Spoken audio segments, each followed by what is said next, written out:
How's it going, vaqueros? Welcome back to the channel. I hope you guys are doing awesome as always. Now, today's video, we're going to be revisiting an older shotgun that basically fell into the ether. It came out, it was popular for maybe a few days, if that, and then it just kind of vanished. No one talked about it. No one's ever touched it. I don't think I've ever died to it like once in a game, which is kind of crazy. I'm talking, of course, about the MX Guardian. This thing came out and then it just fell off the face of the earth and no one really touched it. With today's video, we're going to be revisiting this bad boy, seeing if it's really worth using at all, if it kind of deserved to be thrown into the ether, and what's some good things about it, some bad things. I'll show you guys a class setup and of course share my overall thoughts. So with that being said, let's just go ahead and hop right into the video. But of course, as always, make sure to check the timestamps below if you want to hop to a certain part of the video, just so you guys know. Now the MX Guardian is fun because it has three different ways you can really kit it out with its three different triggers, which is basically semi-auto, burst trigger, and then of course there's just the base default full auto. So what I want to do is go into sim.gg, of course, and share with you guys some little bit of numbers just to kind of get an idea of where this thing falls in the time to kill chart. So here we are on sim.gg, and I have the MX Guardian with basically the base full auto, then we have the semi-auto, or rather this is the burst one, number 2, and then we have the semi-auto one at number 3. And here is the chart for it, and as you can see at the very bottom with the best time to kill of the bunch, that is the burst mode. The burst mode with the base ammo, not Dragon's Breath,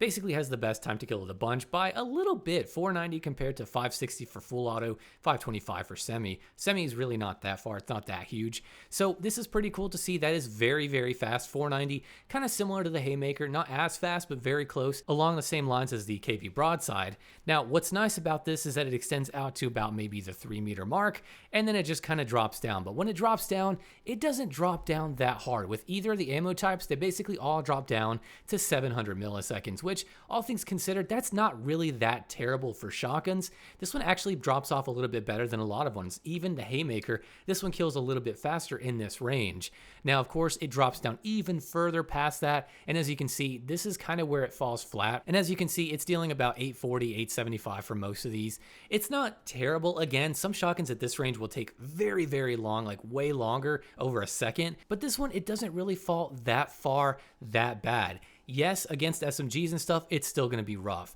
For instance, if we go in here and we add the Striker 9, and then we also add, just for comparison's sake, the base Striker, which is another popular SMG, and we go back to the time to kill chart, you'll see that with SMGs, they're kind of in the middle pack. Like you can see here, the shotguns kill faster as they should, only out to about that 3-meter mark, and then really it's the SMG's time to shine. Pretty much every range after that, these SMGs are just going to shred you. It's pretty bad. Now, I will say it does make it to where with this shotgun, it is hard to kind of see when you're getting shot at by it because there's a lot of muzzle smoke for whatever reason, but I don't really like that way of balancing. I'm just saying that for time to kill's sake, these shotguns are going to fall flat, not nearly as bad as other shotguns, but still compared to most SMGs. Now, we also do have access to Dragon's Breath on the burst trigger only, but it's honestly not that great. It is great in the sense that it blinds people, which is really handy if you're using it. Super annoying if you're on the receiving end, of course. But with this, it basically takes it from 4 to 5 shots up close with the burst trigger, and then the ranges don't really change too much. It still basically does about the same damage. It's not really worth it in my opinion. I would just say go with the base ammo on the burst trigger, and then of course just use that extra attachment slot for whatever you want. Now it does beg the question, which way do you run this? Like with the 3 different types of triggers you can have, which way is the best? And generally, I've always gone for the burst trigger. Now the big issue with the burst is that if you miss a burst or if you miss a shot or two, the time to kill jumps up way high. Like it's really, really unforgiving, but it has basically the same range as the other ones, but a better time to kill up close. So generally I go for burst. It's also a little bit easier to manage, but I will say it is a little bit awkward to get the hang of. Now the full auto one is also okay. It's not the greatest, but it's the easiest to use. Semi-auto is also kind of in that same boat where it's okay. It's a little bit easier to use than the burst one, but you're not getting really that super crazy time to kill. Yes, it's still fast, but compared to the burst trigger, I would say just go full on burst and use that instead. There's really not a huge trade-off to any of them. As for what class I've been rocking,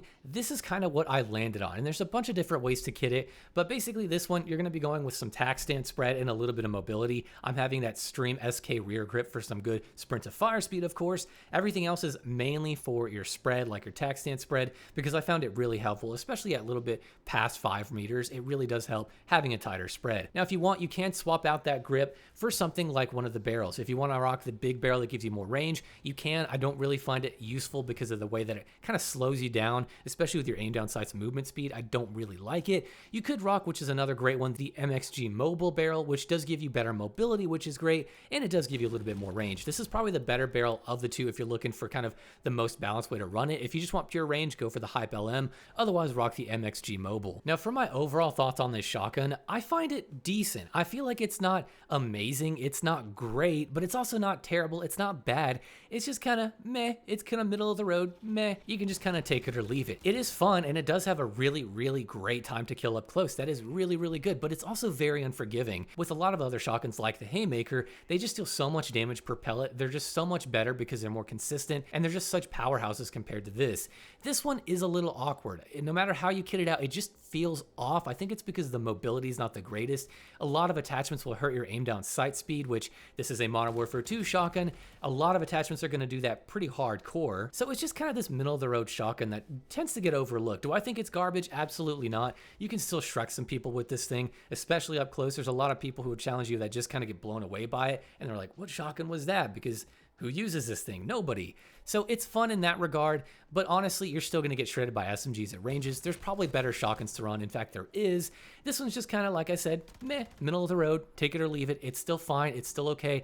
Does what a shotgun should. Super, super good up super, super close. And then it's pretty much garbage after that. But I will say that this one is a little less garbage than some others at range, simply because its damage drop off isn't nearly as bad as some of the other ones, but there's still better options. So that's pretty much it for this video, guys. That's basically my cover on the MX Guardian. There is slugs, but I have a separate video dedicated to that I did a while back. You can go watch that if you want, and I may cover them again at some point, but they're still pretty much unchanged, very unforgiving, but they do pack a little bit of a punch. So that's going to do it for this video. I want to know down below, as always, in the comments, what are your thoughts on this shotgun? Have you ever seen anybody run this thing? And if you do run it yourselves, what is your preferred way to run it? With the burst trigger, semi-auto, or do you prefer full auto? And with all that being said, guys, I will see you in the next video. It's free. It's free. Hey, my man.